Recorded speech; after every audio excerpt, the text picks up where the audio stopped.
लीला का शीर्षक है मिलन उत्कंठा लीला। हम भी उसी तरह से भाव बनाएंगे, बिल्कुल साथ साथ अपना उन दृश्यों में रमते जाएंगे। श्री प्रिया जी चंपक लता के कुंज में आज पधारी हैं और एक फव्वारे के पास बैठी हुई हैं। बहुत सुंदर सा फव्वारा है, उसमें से जल चारों तरफ उछल रहा है, उसकी छींटें बाहर तक आ रही हैं। फव्वारे का जल लगभग 10 गज चारों ओर से बने हुए कुंड में झरझर करके गिर रहा है, जैसे दूध गिर रहा हो ऐसे लग रहा है।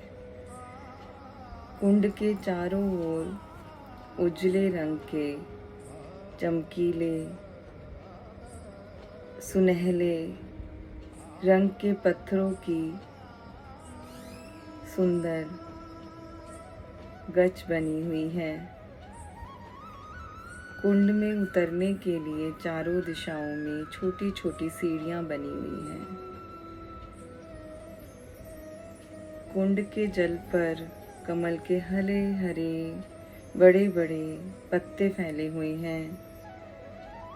उन पर कमल के पुष्प खिले हुए हैं, नीले लाल उजले रंग के कमल के पुष्प खिले हुए हैं, जो वायु के झोंकों से हिल रहे हैं। फव्वारा लगभग 3-4 गज ऊंचा है। उस पर पत्थर का हंस बना हुआ है। हंस ने अपनी चोंच में डंडी सहित एक कमल पुष्प को ले रखा है और उस पुष्प के छिद्र से फव्वारे का जल मोती की भांति की तरह झर रहा है और कुंड में गिर रहा है। बारीकी से हम देखेंगे हर रचना को। कुंड के चारों ओर सुगंधित पुष्पों से लदी हुई एक एक झाड़ी को बड़े सुंदर ढंग से काट छाँट कर उस पर राधा श्याम का मेहराब बना दिया गया है। मेहराब के दोनों ओर छोटे छोटे संगमरमर की बेंच बनी हुई हैं। झाड़ी के पीछे एक एक आम का पेड़ है, जिस पर बैठी हुई कोयल कुहू कुहू कर रही है। फव्वारे के कुंड के दक्षिण की ओर जो गच बनी हुई है, श्री प्रिया जी उसकी ओर मुंह किए हुए बैठी हुई हैं। उनके दोनों पैर कुंड की पहली सीढ़ी पर टिके हुए हैं। दोनों हाथों से अपने कपोलों को उन्होंने पकड़ा हुआ है और नजरों को नीचा किया हुआ है। इस तरह से श्री जी बैठी हुई हैं। ठीक उनके पीछे विमल मंजरी खड़ी है और मधुमती मंजरी हाथ में वीणा लिए उनकी बाईं ओर बैठी हुई हैं और वीणा बजाने की मुद्रा में श्री प्रिया जी की आज्ञा की बाट देख रही हैं। जब वो आज्ञा देंगी तो वो वीणा बजाना शुरू करेंगी। श्री जी कुछ सोचती हुई इतनी तल्लीन हो जाती हैं कि अभी थोड़ी देर पहले मधुमती को वीणा लाने के लिए कहा था, पर मधुमती के वीणा लाने पर वह भूल जाती हैं कि मैं कहाँ हूँ, मैंने क्या कहा था और क्या हो रहा है। वो अपने विचारों में इतनी तल्लीन है। कभी कभी दृष्टि उठाकर हिलते हुए कमलों को देख लेती हैं, फिर कभी दृष्टि नीचे कर लेती हैं, फिर कभी उनकी दृष्टि मधुमती की ओर चली जाती है, कभी विमल मंजरी की ओर चली जाती है।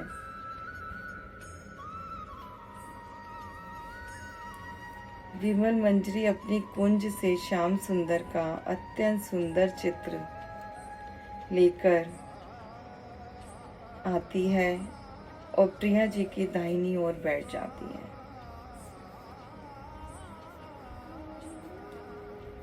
श्री प्रिया जी विमल मंजरी के बैठ जाने पर कुछ तिरछी दृष्टि से उसकी तरफ देखने लगती हैं, तो उनकी दृष्टि चित्रपट पर भी चली जाती है। श्री प्रिया जी चटपट उस चित्र को विमल मंजरी के हाथों से ले लेती हैं और उन्हें देखने लगती हैं। देखते ही देखते ही उनकी आंखों से आंसू बहने लगते हैं।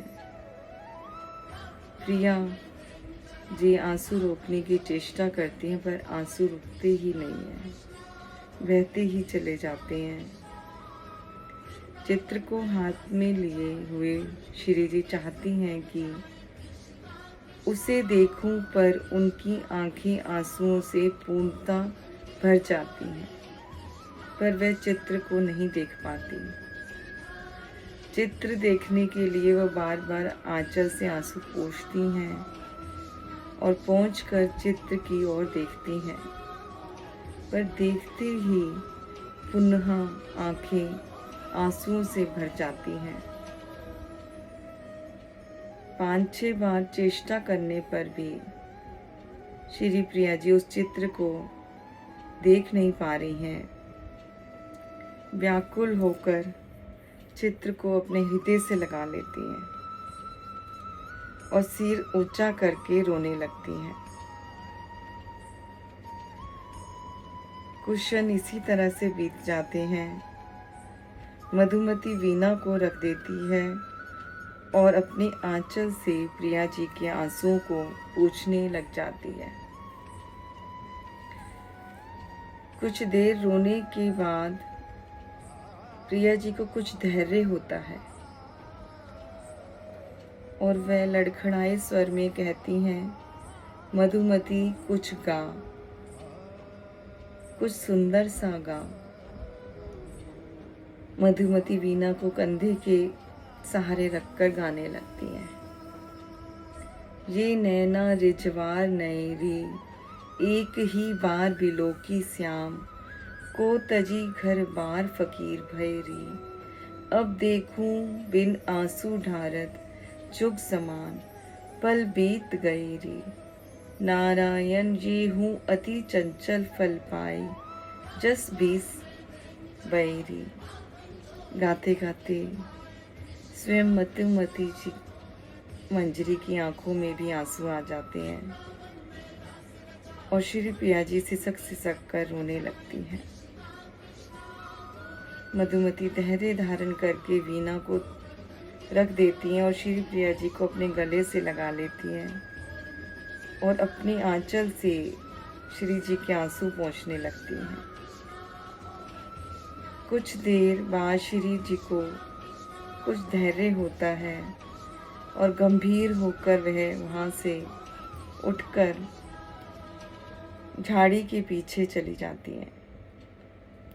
उसके पास जाकर उत्तर दिशा की ओर मुंह करके बैठ जाती है। झाड़ी के मेहराब के दोनों ओर बैठने के लिए छोटे छोटे संगमरमर के पत्थरों की जो बेंचें बनी हुई हैं, श्री प्रिया जी उनके सहारे बैठकर अपनी पीठ लगा लेती हैं। उसी समय कुंज के पूर्वी द्वार से रूप मंजरी आती है। रूप मंजरी के मुख पर अत्यधिक प्रसन्नता छाई हुई है। वह राधा रानी के पास आकर बैठ जाती है और बड़ी प्रसन्नता से कहती है, मेरी रानी, आज मधुमंगल ने बड़ा काम किया है, नहीं तो मैया आज श्याम सुंदर को वन में जाने के लिए पूर्णतः रोक ही चुकी थी, तुम्हारा अनुमान ठीक ही निकला सखी। आज नाग पंचमी की पूजा है। पहले तो पूजा कराने के लिए, फिर श्याम सुंदर के द्वारा ब्राह्मण भोजन कराने के लिए मैया ने उन्हें रोक लिया। पर मधु मंगल वही श्याम सुंदर से लड़ पड़ा और इतनी धूम मचा दी कि उसने भोजन करना भी अस्वीकार कर दिया।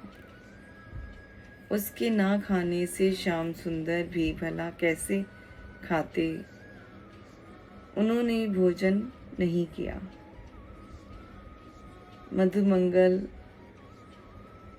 कहता था कि कल इसने वचन दिया है कि आज के हारे हुए दाव कल अवश्य चुका दूंगा।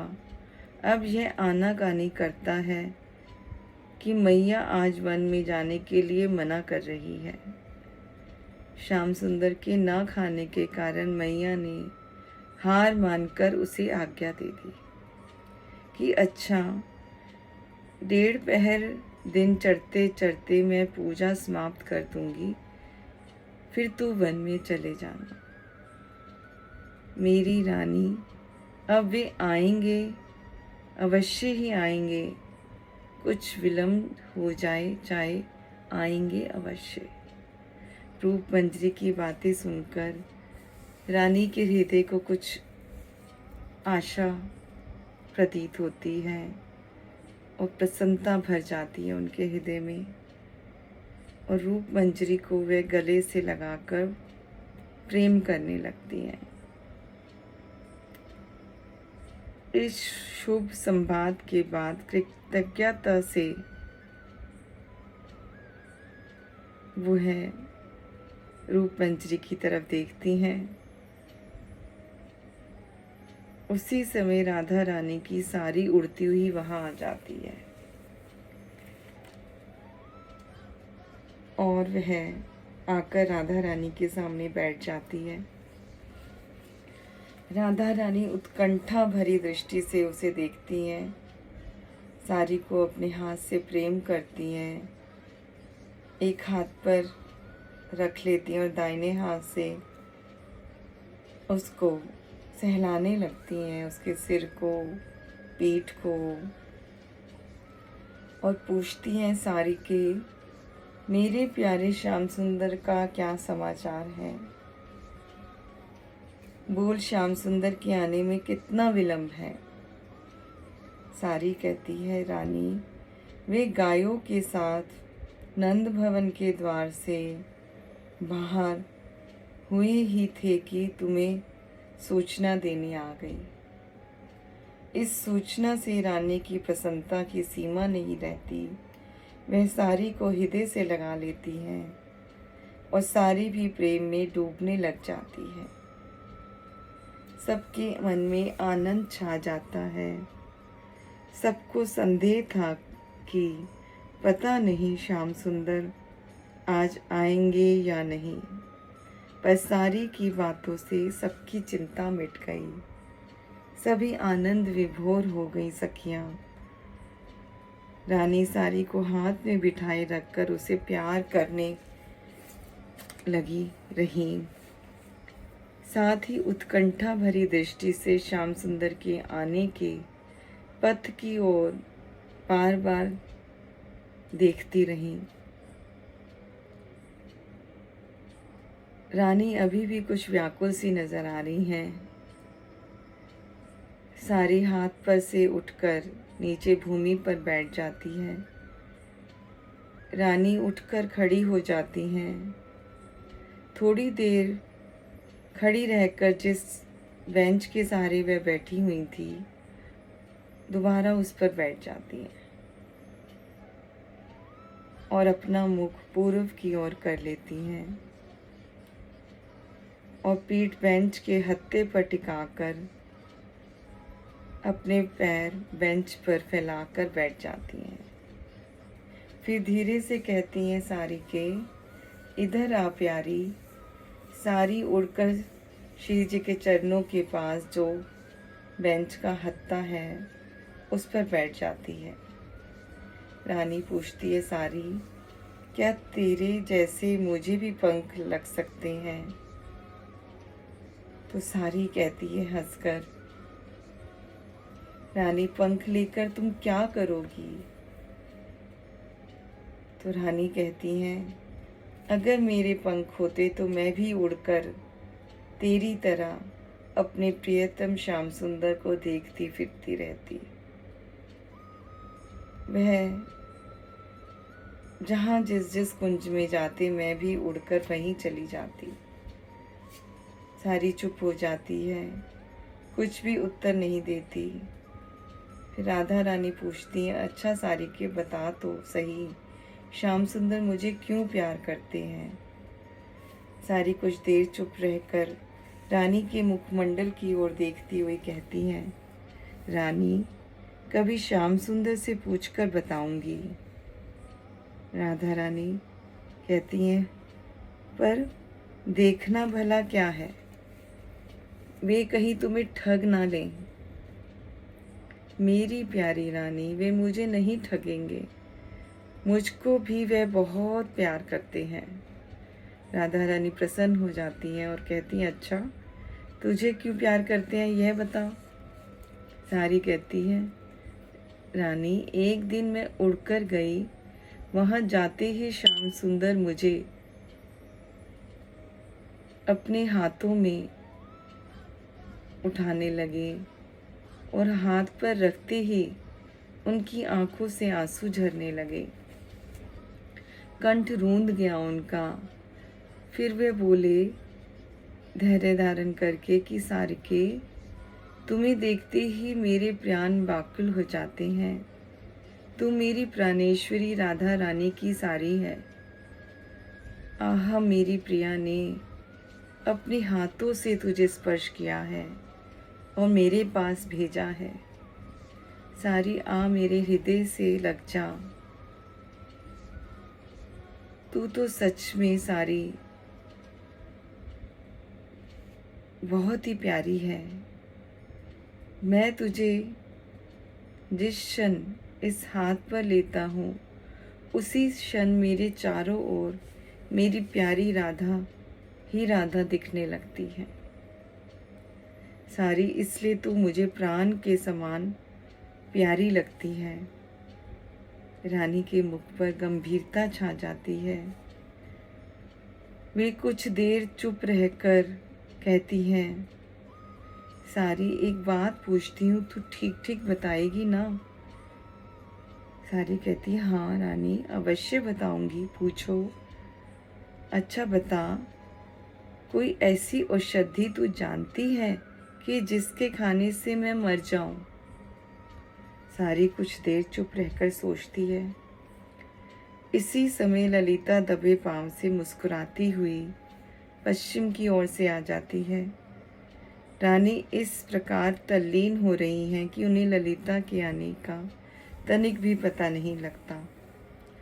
ललिता राधा रानी की बात सुनकर कहती है, सारी कुछ संकेत करती हैं उनकी ओर और ललिता के संकेत को सारी समझ जाती है। इसी बीच में राधा रानी फिर कहती है, सारी सच बता, बड़ी विनय से पूछती हूँ तुझसे कि मैं मर सकूं, इसके लिए तो कोई उपाय बता सकती है? रानी मरकर क्या करोगी? सारी देख, मैं मरकर सदा के लिए श्याम सुंदर के चरणों में चिपट जाऊंगी। मेरी देह ही मुझे श्याम सुंदर से अलग रख रही है। पर रानी श्याम सुंदर की क्या दशा होगी, यह भी तुमने कभी सोचा है? राधा रानी घबरा जाती है और अत्यधिक त्वरा से कहती हैं, ओह मैं तो सचमुच भूल ही गई सारी के, मैं नहीं मरूंगी। मेरे मरते ही मेरे प्यारे श्याम सुंदर जीवित नहीं रहेंगे। ओह मैं तो सर्वथा बावली हो गई थी। ठीक समय पर तूने मुझे सावधान कर दिया।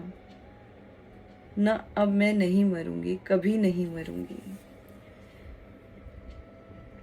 अब रानी आंखें बंद करके कुछ सोचती हैं, फिर कहती हैं सारी, तू जानती है श्याम सुंदर आजकल कहाँ चले जाते हैं?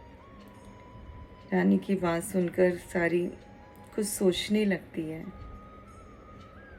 रानी आंखें खोल खोल कर फिर कहती हैं, हाँ हाँ बता, महीनों हो गए वे इधर इन निकुंजों में तो आ ही नहीं है, पता नहीं कहाँ चले जाते हैं। राधा रानी का मुखमंडल कुछ कुछ लाल होने लग जाता है और वह भाव विभोर होने लगती हैं। उन्हें ऐसा प्रतीत हो रहा है कि मैं प्रतिदिन इन कुंजों में आती हूँ, पर श्याम सुंदर यहाँ नहीं आते, कहीं दूसरी जगह चले जाते हैं। इसी भाव से भावित होकर वे सारी से फिर पूछने लगती हैं, हाँ तू तो उड़ सकती है, उड़कर देखती होगी वह कहाँ चले जाते हैं, कहीं मार्ग तो नहीं भूल जाते। सारी के वे बड़े सरल हैं, उन्हें कोई भी बुलावा दे सकता है। रानी की आंखों से छल छल करके आंसू बहने लगते हैं। ललिता पीछे खड़ी वह सब सुन रही है और सामने आ जाती है और राधा रानी के सिर के पास अपने घुटने टेक कर भूमि पर बैठ जाती है। रानी की दृष्टि ललिता पर नहीं जाती, वह भाव समाधि में अधिक से अधिक डूबती जा रही है। ललिता कुछ देर तक रानी की ओर एकटक देखती रहती है। राधा रानी भी कुछ देर तक आंखें बंद किए रहती हैं, कुछ भी नहीं बोलती। फिर एकाएक कहकर उठती हैं सारी, जा ललिते को बुला ला। रानी की बात सुनकर ललिता वहीं उस बेंच की ओर बैठ जाती हैं और कहती हैं, क्यों बहन, मैं तो तेरे पास ही हूँ। ललिता की बात सुनकर राधा रानी कहती है, अच्छी बात है तू आ गई। देख तुम्हें एक बात सुनाती हूँ, धैर्य से सुनना, घबराना नहीं। ना बहन, मैं शांति से सुनूंगी, घबराऊंगी नहीं। तू सुना राधे।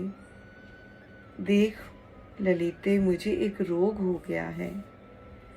मैं अब तक तुम लोगों से छिपाती रहती थी, पर आज मेरे जीवन का अंतिम क्षण आ गया है, इसलिए तुमसे सब बात खोलकर कह देना चाहती हूँ। सुन लो, बस अशांत मत होना, शांति से सुनना। ललिते के आंखों में प्रेम के आंसू भर आते हैं और वह कहती है कि मैं अशांत नहीं होंगी राधे, तुम अपना अंतर खोल कर मुझे बता सकती हो। राधे देखकर कहती हैं, तुझे याद होगा ललिते, आज से हजारों हजार वर्ष पहले मैंने श्याम सुंदर को केवल एक बार देखा था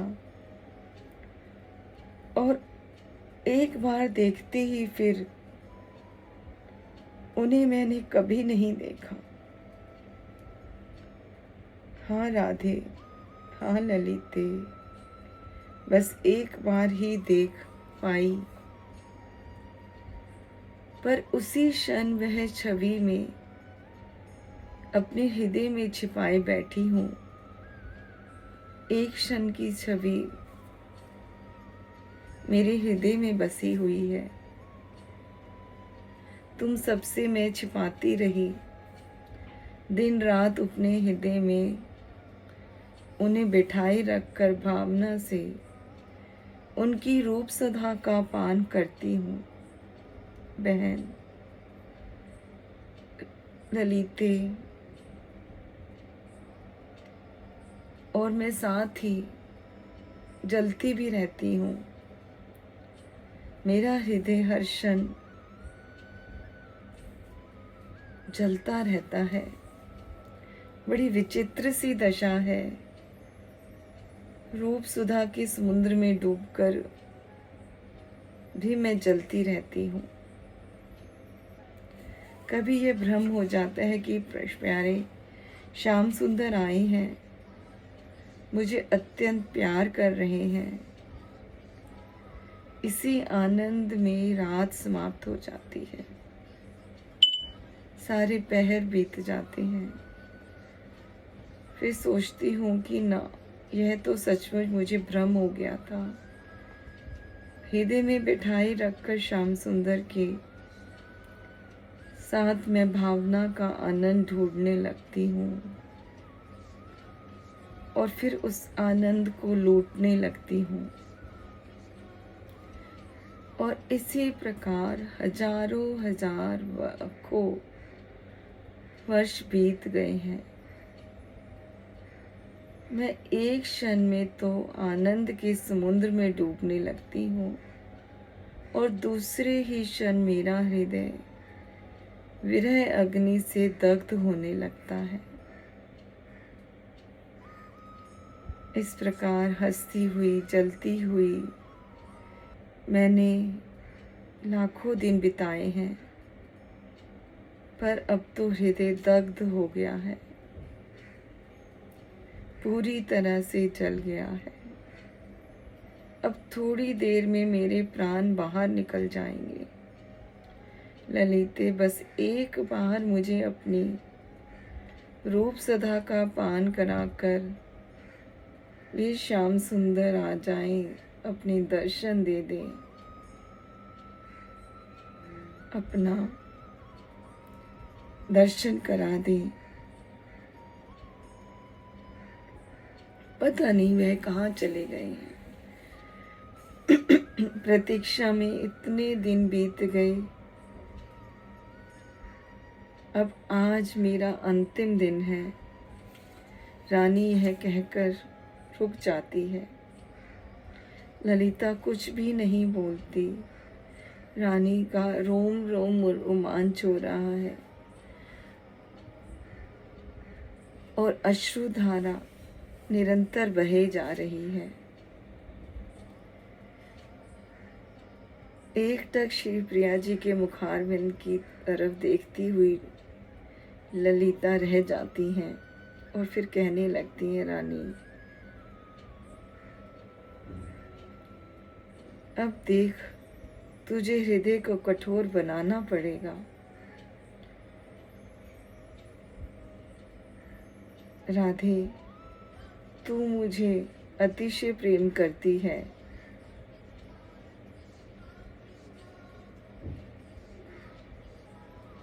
अब तुम शांत हो जा। पर राधा रानी कहती हैं कि मैं श्याम सुंदर की विरह में प्राण त्याग दूंगी। पर बहन, कुछ क्षण के लिए धीरज रख ले। देख, अभी देख, देर नहीं हुई है।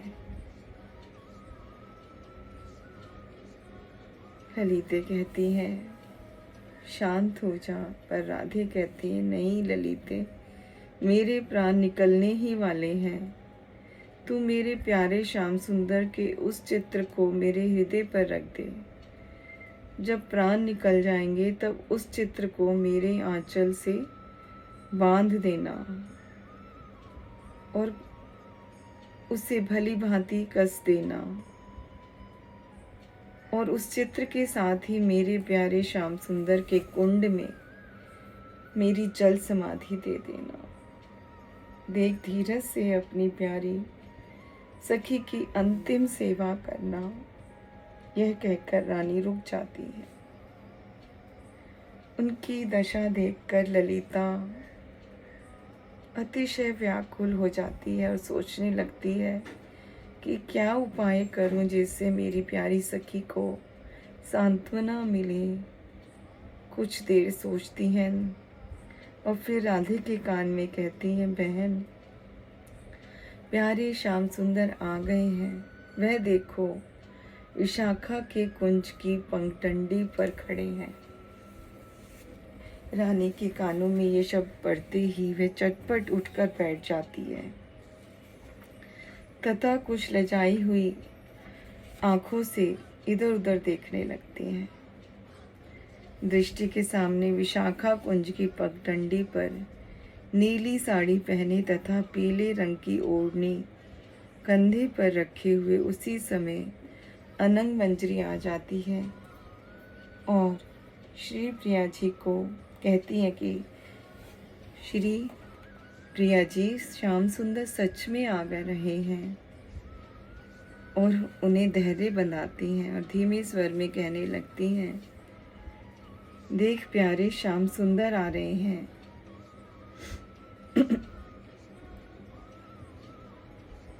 मैं यहाँ पे छिप जाती हूँ वृक्ष के पीछे और तू श्याम सुंदर से कहना आज राधे नहीं आ सकेगी।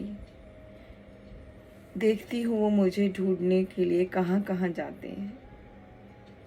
राधा रानी खड़ी हो जाती हैं और दौड़कर वृक्ष के पीछे चली जाती हैं। ललिता देखती है कि मेरी सखी भावा वेश में दौड़ रही है, कहीं गिर ना जाए, और उन्हें संभालने के लिए वो उनके पीछे पीछे दौड़ती हैं। रानी के मन में तो है कि श्याम सुंदर उत्तर की ओर से आएंगे, इसलिए वे निधड़क दक्षिण की ओर तीव्र गति से दौड़ती हैं। उसी समय श्याम सुंदर चंपक लता के कुंज में दक्षिण द्वार से आकर वहां से कुछ दूर खड़े होकर रानी का भागना देखने लग जाते हैं।